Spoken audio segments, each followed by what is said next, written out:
بسم الله الرحمن الرحيم، والصلاة والسلام على أشرف المرسلين سيدنا محمد عليه أفضل الصلاة والسلام. ألا بذكر الله تطمئن القلوب. لا إله إلا الله وحده لا شريك له الملك وله الحمد وهو على كل شيء قدير. كل سنة وانتم طيبين، عيد سعيد عليكم جميعا. طبعا طالعين من رمضان، بنشتهي الأكلات اللي هي حوادق ما بناكلهاش في رمضان طبعا، واحنا من زمان معروفين في العيد فسيخ والرنجة والبطارخ زي ما انتم شايفين. مكان جميل جدا جدا للحاجات دي، أبو الفضل موجود يعني في اسكندرية وفي العجمي، وليه فروع كتيرة جدا جدا. بصراحة عامل شغل جميل، وحاجات نظيفة وطعم في منتهى الجمال طبعا.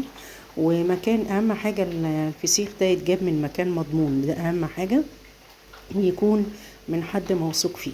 زي ما انتم شايفين هو عنده طبعا انواع فسيخ وانواع سردين، والبطارخ الرنجة اللي هي الناشفة دي بتتباع لوحديها، حاجة جميلة جدا. وكمان الفسيخ المخلي بكل انواعه في منتهى الجمال، وحاجة بجد بجد يعني اكلة موثوق فيها فعلا. زي ما بيقولوا الفسيخ موجود ومنتشر في كل اماكن، بس اهم حاجة ان انا اجيبه من مكان موثوق جدا. زي ما انتم شايفين نظافة، حتى العامل اللي بيبيع لك الفسيخ لابس جوانتي، حاجة جميلة جدا جدا وفي منتهى الجمال. زي ما انتم شايفين نظافة، ودي اهم حاجة في الفسيخ، يكون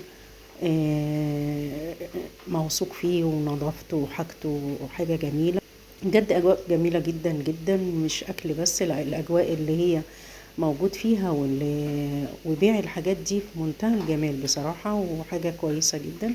زي ما انتم شايفين ابو الفضل عامل شغل جميل جدا جدا، واهم حاجة النظافة والبيع والشراء عندهم حاجة جميلة، ناس ذوق جدا جدا. الاستاف اللي موجود كمان بيتعامل مع الزبائن بطريقة كويسة جدا. زي ما انتم شايفين الفسيخ بصوا عامل ازاي، بجد يفتح النفس، حاجة نظيفة وحاجة جميلة جدا. كل سنة وانتم طيبين.